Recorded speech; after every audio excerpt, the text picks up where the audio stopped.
Welcome to Next on the Tee with Chris Mascaro, the show where you get the inside access to the best minds in the game. Each week, Chris has the privilege of chatting with top instructors, legendary players, course architects, and industry insiders. If you're looking to improve your game, gain a new perspective, or just hear some incredible golf stories, you are indeed in the right place. You see, Chris, let me tell you something, I haven't spoken to a press man in my life that is knowledgeable, seriously, as you are.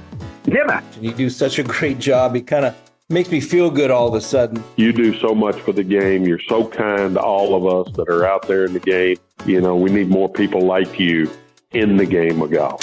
Thank you for pressing play. Now, grab your clubs, step up to the tee, and let's get started.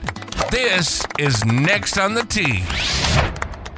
Hello, folks, and welcome into a very special bonus edition of Next on the Tee. I'm your host, Chris Mascaro, and boy, do I have a special conversation coming up for you. I had the privilege of getting to spend some time again with sports writing's version of a rock star, Rick Reilly. This is the third time that I virtually sat down with Rick to talk golf and about some of his books, and this time we focus on three of those books: Commander-in-Chief, Who's Your Caddy, which he's coming out with a sequel to, oh, by the way, and So Help Me Golf. You're going to hear Rick's thoughts on President Trump's latest club championship wins, and I put that in air quotes. The president claims to have won his regular club championship, the senior club championship, and the member guest alongside Finnish President Alexander Stubb. Rick also shares his thoughts on whether the PGA Tour and LIV Golf are ever going to get to that merger that they keep talking about, if Greg Norman sought to create LIV Golf because of his disdain for the PGA Tour, or if it was to get his father's attention, something he never got as a kid. Then we'll look ahead to this year's Masters tournament and hear about the rounds he got to caddy there for 1973 champion Tommy Aaron, which Rick wrote about as one of the stories in Who's Your Caddy. So, folks, Rick is funny, he's entertaining, he's knowledgeable, and a fantastic storyteller. I think you're really going to enjoy what you're about to hear. So, sit back, relax, let us take your mind off everything else going on in your life for the next 40 minutes or so. Okay, before we get started, I want to give a shout out to our good friends over at the Pittsburgh Tribune-Review. TribLive.com is the leading news website for Western Pennsylvania with news around the clock. Pittsburgh pro sports coverage, a high school sports network, a podcast network, which you can find Next on the Tee on. So go out and bookmark TribLive.com or download the Trip Live app for free and stay up to date with all the news in Western Pennsylvania and this show. I also want to talk about our friends over at the Pittsburgh Brewing Company and Iron City Beer, a brand that I have loved my whole life and started drinking when I was 21 years old, of course. Whether you're a hacker or a scratcher, the secret to a successful day on the links is knowing when it's time to grab an iron, even if that means keeping it in the bag till the 19th hole. If it's been a while since you've reached for Pittsburgh staple beer, it's time to revisit Iron City. Thanks to their incredible new facility in Creighton, the best-tasting Iron City beer ever made is now available at a course near you.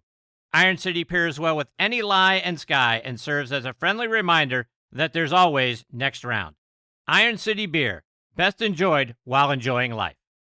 And folks, this year, get ready to experience the game like you've never experienced it before at the Keep. It's the brand new Bill Bergen and Reese Jones co-designed course up at Macklemore. Nestled high atop Lookout Mountain, the Keep offers breathtaking vistas that are even more spectacular in person than they are in the pictures and the videos. With its challenging layout and awe-inspiring views, every round there is an unforgettable adventure. Whether you're taking on the signature holes or just soaking in the scenery, the Keep is where your best golf meets nature's finest backdrop. So grab your clubs and join us up at Macklemore this year. The Keep is open for preview play and it's waiting for you. But you gotta hurry now because spots and availability are filling up fast. So don't wait. Check out both courses, the Highlands and the Keep, for yourself online at themacklemore.com. And then do yourself and your buddies, or yourself and your family a solid by getting your spot reserved now. And experience distance and forgiveness all at once with the new QI35 driver from TaylorMade. QI35 is designed to give golfers more distance from more of the face while maintaining maximized forgiveness through high MOI designs. Whether you're looking for low spin and maximum workability or easy launch and plenty of adjustability, it's available in low spin, core, and max models. QI35 also has a full assortment of fairway woods and rescues to deliver distance and forgiveness throughout the top end of your bag. Check them all out online at TaylorMadeGolf.com. Okay, now back in Next on the Tee with me is one of the great sports writers, authors, journalists, screenwriters, and speakers of our time, and that's Rick Reilly. Rick is a New York Times best-selling author. He has written for outlets like Sports Illustrated, The Washington Post, and ESPN. He's been voted the National Sports Writer of the Year 11 times. He's also been recognized with the Damon Runyon Award for his outstanding contributions to journalism. USA Today called him the closest thing sports writing ever had to a rock star. In 2014, he was elected to the National Sports Media Association Hall of Fame. He's written well over a dozen great books. His most recent one is titled So Help Me Golf, which you can order out on Amazon or BarnesandNoble.com. And I couldn't be more excited that I get to have him back with me again this week here on Next on the Tee. Hey, Rick, thanks for coming back on the show. You know, that's almost like saying he's the closest thing shoe salesmen have ever had to a rock star, because it's not very close. You know what I mean? I think you're pretty close. Don't sell yourself short. All right. Rick, I want to start with the latest club championships, and yes, that's plural, that President Trump has claimed to win. For the third time this year, he's declared himself club champion, having already supposedly won the club championship and the senior club championship at Trump International in West Palm Beach. He said he won the member guest alongside Finnish President Alexander Stubb, who legitimately is a very good player, played college golf at Furman. So I guess Trump has won his own triple crown. What are your reactions to Trump's latest victories? What we need is Baghdad Bob. They used to come on and tell us how great Saddam Hussein was and how they were winning every war. Because he just, every time he plays, he comes home with a trophy. And there's this guy, one of his PR guys is this guy, Stephen Chung. He has no neck. His head's just attached to his shoulders. And he's just like, that's because he's the greatest player of all time. The man is 78 years old. And he's trying to tell us that he wins club championships against he always says this is against the best young guys, no strokes. I don't get any strokes. And he's trying to tell us that at 78, year after year after year, he's beating the best players. And it's just so stupid. I mean, I could see lying about maybe you won the super seniors, but I just checked around just for laughs with my buddies who belong to clubs. Everybody's club champion is about somewhere between 22 and 35. I'm talking about Wingfoot, Pine Valley, Cypress, really good courses. And I think I've heard one time in maybe one club champion's been in his 40s, 41, 42. Nobody 50s, nobody 60s. And this guy wants us to believe at the end of his 70s, and you've seen the way he chips like Edward Scissorhands. You saw in the DeChambeau video that he's got the yips with his putting. It's all wristy and it just explodes off the club face because it looks like it suddenly happened. And he can't chip at all. The caddies kick it out of the bunkers, they kick it out of the rough, they throw it out of lakes. And we're supposed to believe this guy is beating college golfers and really good players every year. And we know it's bullshit because he told me it was bullshit before he ran for president. He said, I got 12 championships. Go. And I'm looking at him like, 12 what? 12 club championships. I'm like, no way. No way. You're a 10. Not bad for a 10, but there's no way. He goes, no, I got a secret. What's your secret? Whenever I buy a new course, I play the club championship by myself, and there you go. I'm the champ. And so, and the thing is, people believe this. Like last year, he went to, he said, he came back from did something. Oh, he wasn't even president. He came back, he said, came out on Monday, he said, I'm so proud.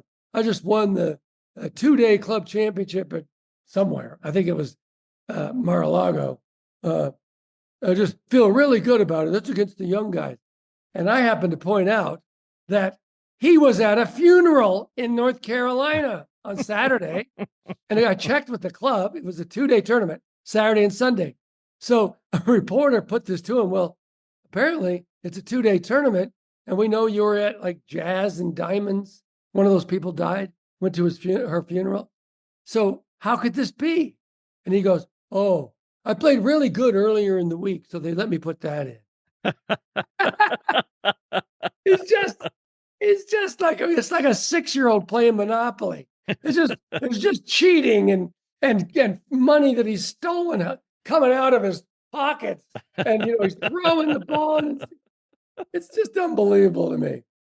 Well, he said this recent championship is likely going to be his last, but I don't know. I don't know that his ego will ever allow another name to be on the club championship plaques at all these courses that he's won at while he's still alive. Can you imagine that he's like, yeah, it's all right. You go ahead. You can be the club champ now. No, because I've come across people like this before, not many, and they have a hole in their self-esteem bucket. It's constantly leaking. And so guys like this have to have someone say how great they are 3, 4, 5 times a day. And that's why when he plays golf, he has 2 people in a cart that are just working the internet, looking for positive tweets, Instagrams, articles, anything positive about him. And they print it out and show it to him in between green and tee because he's got to have that bucket filled up. So that's why 2, 3 times a year, he pretends to win these golf tournaments when you and I know. In fact, I put $100,000 up saying I'm a 5. I'll play him at a 3. He says he's a 2.9 for $100,000. And all my only rules are there has to be a USGA official with each of us, and there has to be a camera. And it can't be at his course, some other course, not my course, just any course. And so it's a fair tournament, which it never is. He's never won anything at a course he doesn't own, operate, and can fire anybody that says he's not the president. And, he played, I think he played 6, 7 times at Pebble Beach, never finished in the top half of the amateurs. Many times he was in the bottom 4th. He played 3 times at Lake Tahoe. I know because I played him one of the years he was there, the Stormy Daniels year.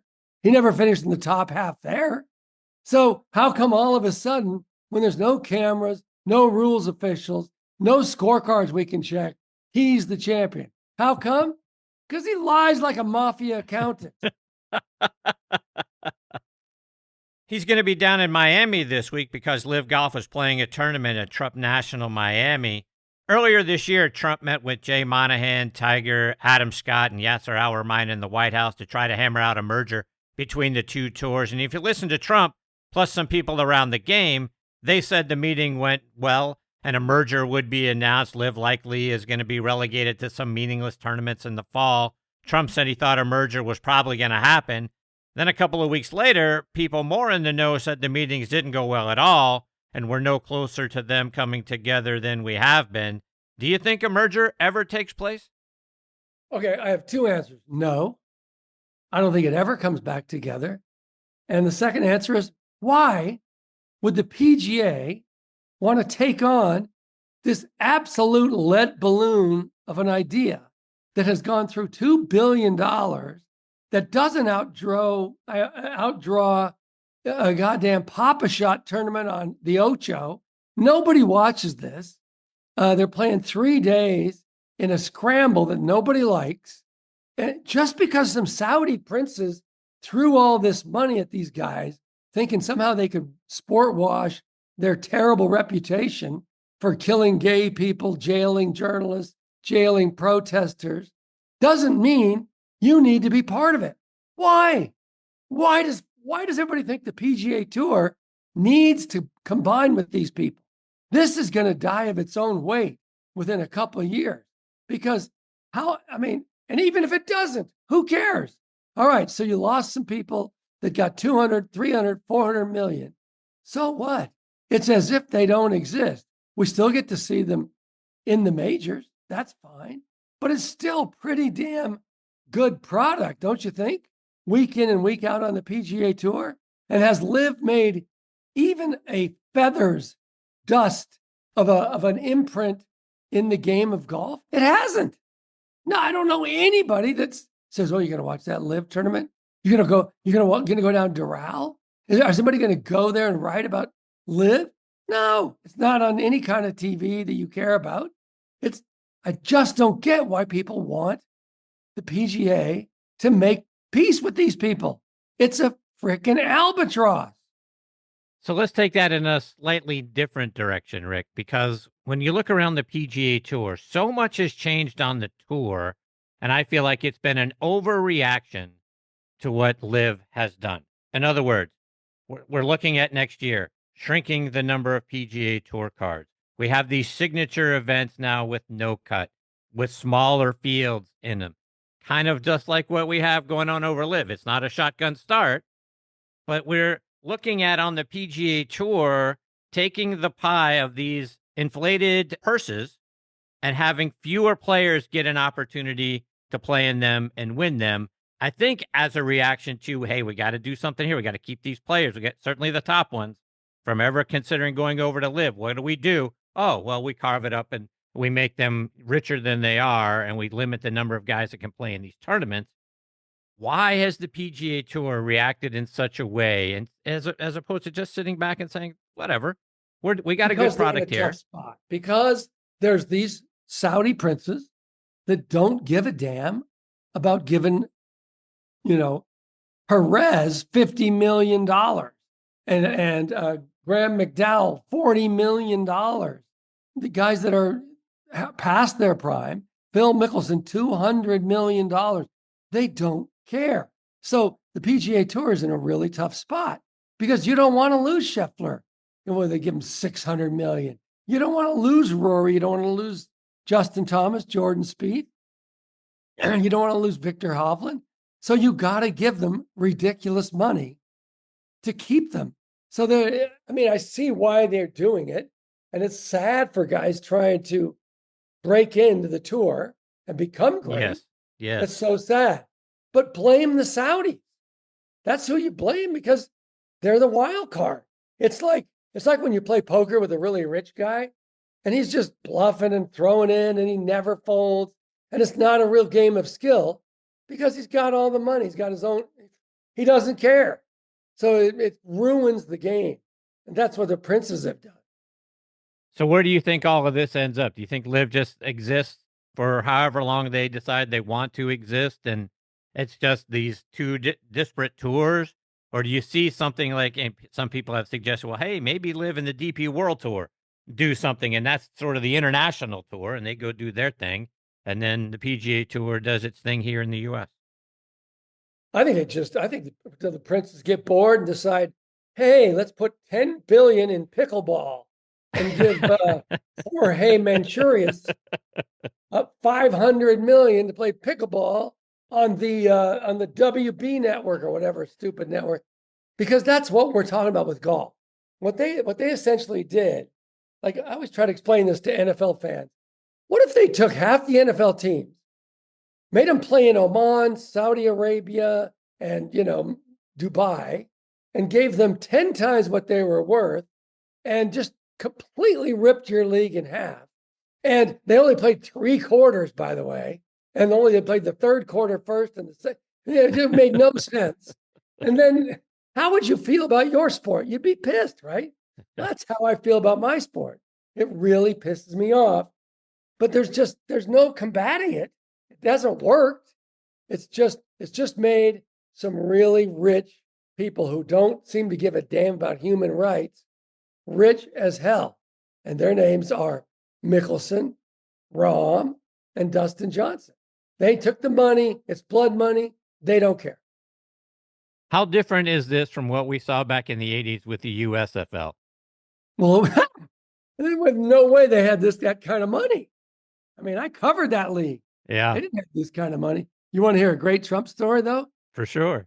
So he owns the New Jersey Generals. He's one of, I think there was 10 teams. And they're just trying to get this thing off the ground. and he has the New Jersey Generals. And Trump's whole idea, a lot of guys' whole idea, was to make it viable, get some TV ratings, and force the NFL to buy them out at way more than they paid to get in. So Trump picks Doug Flutie, the Boston College guy, great guy, little guy, and he's just a real crowd favorite. And he gives Flutie nice money. Wasn't anything crazy, but for the USFL, it was good money. Then he sues the other 9 owners because they're not helping him pay Flutie's salary. And they're like, what are you talking about? You're the team we're trying to beat. We're not going to pay your player's salary. No, this is the only way we're going to beat the NFL is to make Flutie happy. And you guys have got to help pay that salary. Wow. So it comes out to a letter. They all send him screw you letters. And one of the owners in the letter, it's just a great letter. You got to read it. I think his name was John Bassett, but I can't remember.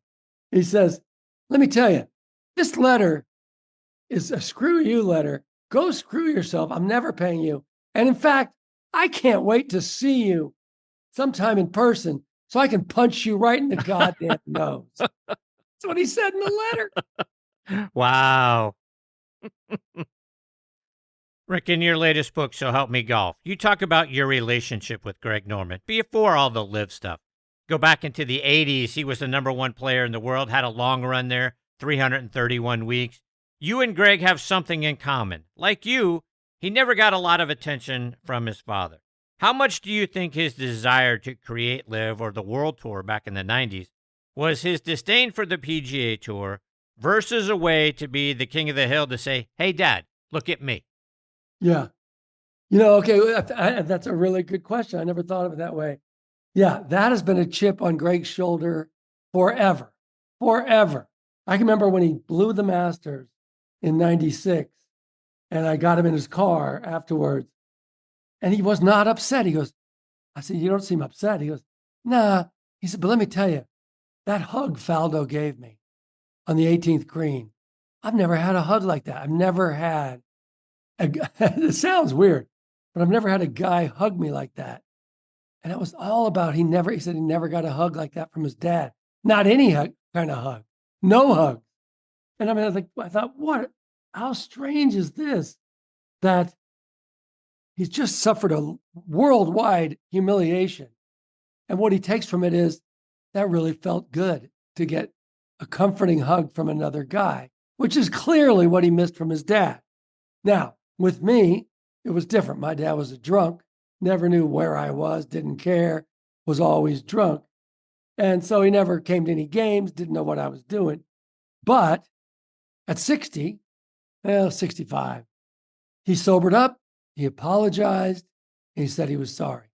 And it really made a huge difference. Greg Norman's dad never did that, never apologized. And so I do think that this is really what's fueled him constantly having a chip. I didn't get enough recognition. I was a great player.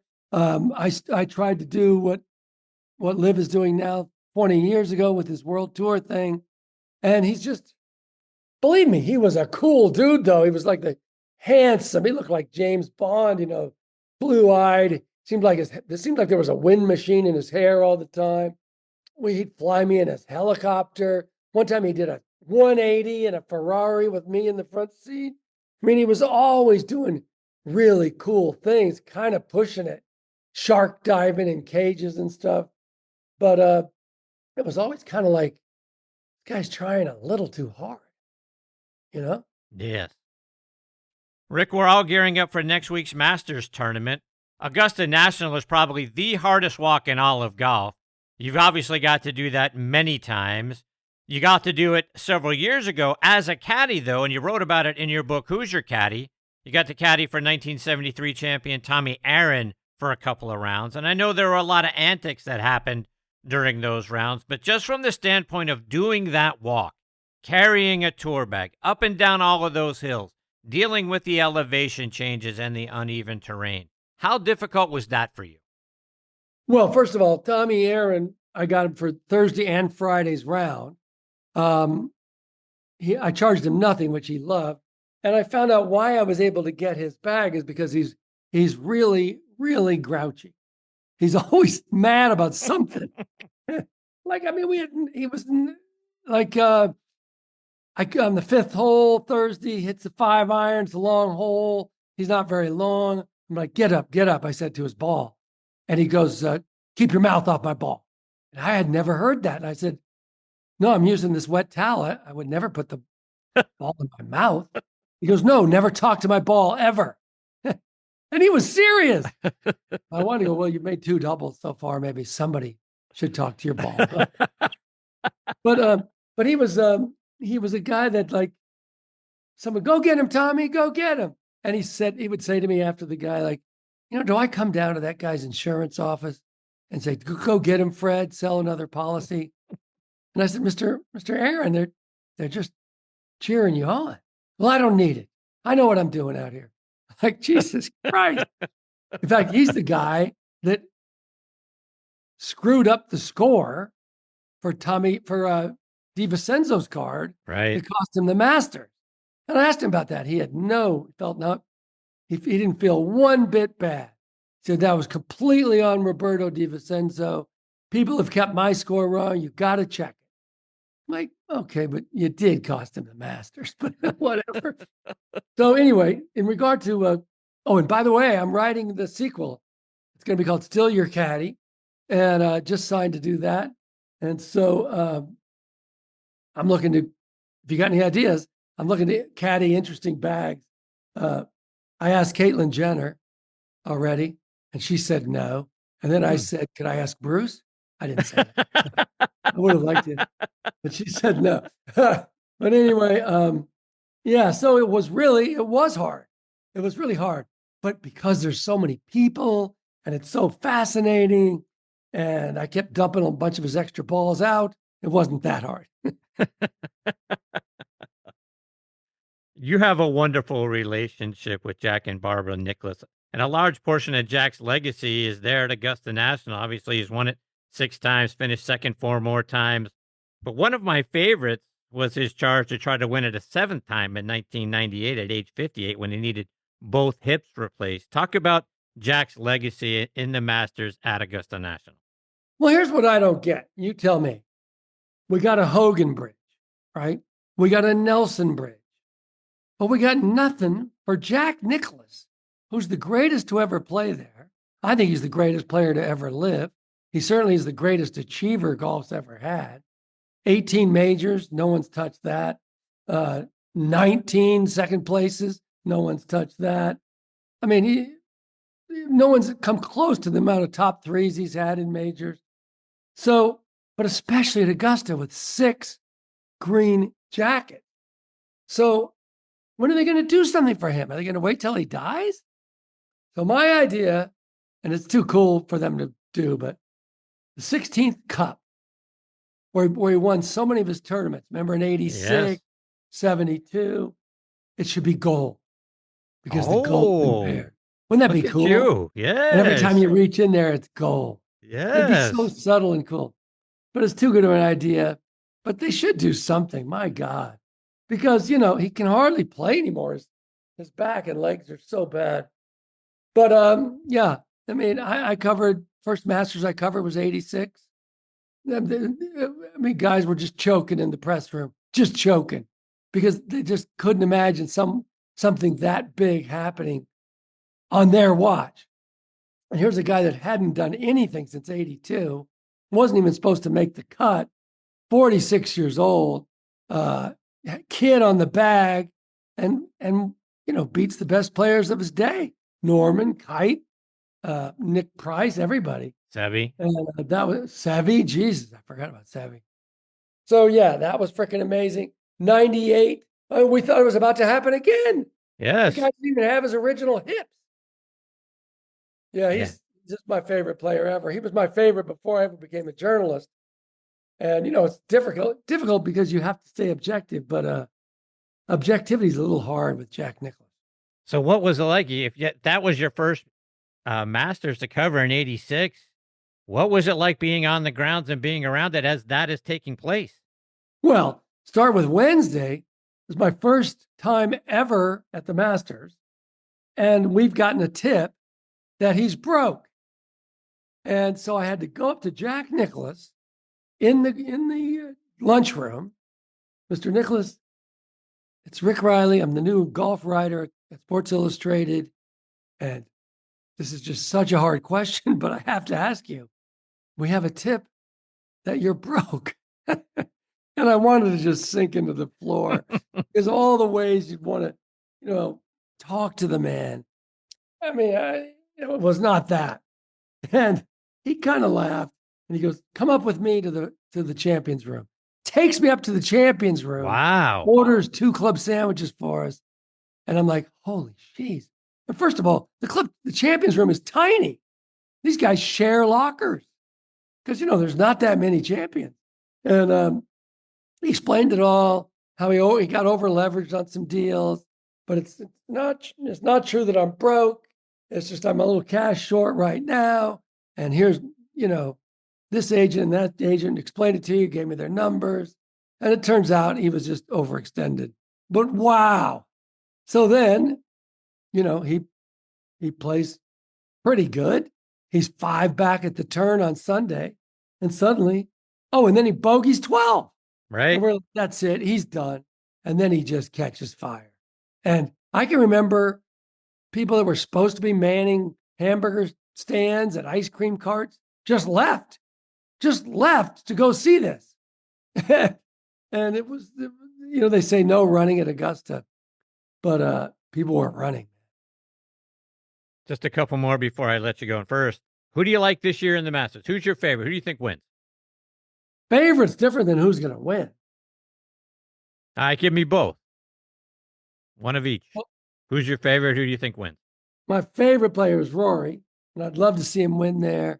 He's just, especially after what happened at the Open, when he misses 2 bunnies, just some absolute layups. He hadn't missed from that length all year, and he just hands DeChambeau the U.S. Open. That was like watching a guy just get electrocuted battery by battery, That was so sad. And I thought he didn't come to the press room, but I would have just jumped off a building. And he really handled it pretty well. And yeah, I think he's a great player. I think Scheffler's still great. I think he'll win. But I'd love to see Rory win. So lastly, I got to take umbrage with an article you recently wrote in the Washington Post because I told my wife, when I die, I want her to spread some of my ashes under an azalea at Augusta National. And I don't mind if you decide to play a shot like Min Woo Lee's caddy had to talk him out of this past week at the Houston Open. Get on your knees, punch the ball out, the branches. If you play the ball off me, I'm fine with that. I hope I improved your lie a little bit. So I got to ask you, why do you hate that? Yeah, so I wrote this piece for a little column for the Washington Post. It was meant to be humorous, but people sure got mad. I said, stop spreading your grandpa's ashes on my favorite golf courses. I want to play Pebble Beach, not your uncle, and stop sneaking because it's illegal. And people do it at Wrigley Field, Fenway, Dodger Stadium. Like, how many Cubs have slipped rounding your aunt? You know what I mean? and so this is ridiculous. So, go ahead. So I don't know if you ever read my book, Missing Links, where they sneak one of their favorite Chuck and Charlie's ashes into the divot mix and put it in the divots. Now that's fair. I like that because I throw my ball out. Most of my buddies throw the ball out of the divot anyway. But if I would love to know how many people have done that at Augusta. Yeah, I bet you thousands. Don't you think? Yes, 100%. There's It's no not question. It's not good for the plants. Yeah, it's not like fertilizer. No. The other thing is they do it because I live at the beach and people do it on the beach. Like, I run through this bare feet. I don't want to run through your best friend's ashes. You're supposed to go up 3 miles out, but and so people got all mad about it. It meant a lot to me, So okay, well, just don't tell me you're doing it because it's kind of. But yeah, who's going to do it for you, Chris? I told my wife, I said, just get a little. I mean, I'm not talking about don't spread all of my ashes there, Right. but maybe just a thimble full or something along the. So you're saying those lines. your wife's got Masters tickets? Well, I mean, you get yourself in there, right? You can buy tickets on the resale market and stuff like that, or you get in the lottery. I mean, there's ways True. to get there. I'll be there this year. And Yeah. I'm gonna start asking people who look suspicious to me, hanging out by a tree. It reminds me of when Sandy Lyle won the Masters. Yeah. And he had this girlfriend who knew nothing about golf, and she just would read. And so she was always sitting against some magnolia tree or some spruce, sitting on it against it with a little. She had a little blanket, and she would read. And she had no idea what Sandy Lyle was doing, and the guy wins it. With, by the way, the greatest Sandy in Masters history. Oh, I know, and it tortures. Mark Calcavecchi is a wonderful friend of this show. Oh, I saw that, his tweet. Yeah, his tweet. I had one arm in the green coat. Yeah, Is he the best quote ever? Yes, I love Mark. The best. Yeah, he and his wife Brenda are awesome. He had this great caddy, and his caddy got sent to federal prison for 10 years for dealing coke. But he's a great guy, the caddy. And Mark took other caddies, but the day he got out, Mark was sitting there waiting for him. Is that right? Right away. And in fact, Mark even sent him clothes he'd have to wear. Mark went and visited him in prison. And the kid went on to caddy for Harris English. He caddied 2 Ryder Cups with other people. So I love Cal. Yeah, he's a wonderful individual, and so is his wife Brenda. But he's coming on the show in a couple of weeks, so I'll have to ask him about that story. Oh, I can't wait to hear that one. Yeah, absolutely. Rick, before I let you go, remind our listeners again how they can go out and get copies of your book, stay up to date with you, whether it's online or it's on social media. Oh, well, my Commander-in-Chief book about Trump is every time he says he won another tournament, it sells another 1,000 books. That's on Amazon. Who's Your Caddy is a fun one, in which I caddy for Trump and Daley and Jack Nicklaus and a blind guy. That's on Amazon. My latest called So Help Me Golf. That's on Amazon. Yeah, they're all on Amazon. Rick, it's always a huge thrill to get to spend some time with you. I got 5 pages worth of notes just because I forced myself to stop. I'd probably end up with 10. I hope I get the privilege of having you back on the show again sometime soon. You got it, buddy. Thank you. Anytime. Take care, Rick. All the best to you and your family. We'll catch up soon. All right, Chris. See you, Rick. That is the great Rick Reilly, folks. If you're not entertained by that guy, oh my goodness, check your pulse. What a wonderful, funny, knowledgeable, insightful individual Rick Reilly is. Again, there's a reason why he's in a Hall of Fame. There's a reason why he's won the Sports Writer of the Year award 11 times. All of that on display in the wonderful way that he tells stories. So entertaining, so funny. I have had him on the show now 3 times. And I tell you, there's a couple of things about having Rick on the show. You know it's going to be great. You know he's going to be great. And I get a little nervous when Rick is going to be on just because of just a wonderful individual he is and just how his stature is in our world as a writer, as a screenwriter, as a journalist, and all the things that he has covered and the millions of interviews that he has done over the years. But I enjoy it every single time. And his books are just as entertaining as his interviews and as his storytelling is. So Help Me Golf is a fantastic read. Who's Your Caddy is one of my all-time favorite books. He talks about a little bit here in our conversation some of the people that he had an opportunity to caddy for, and there are many, many more. The stories are laugh out loud.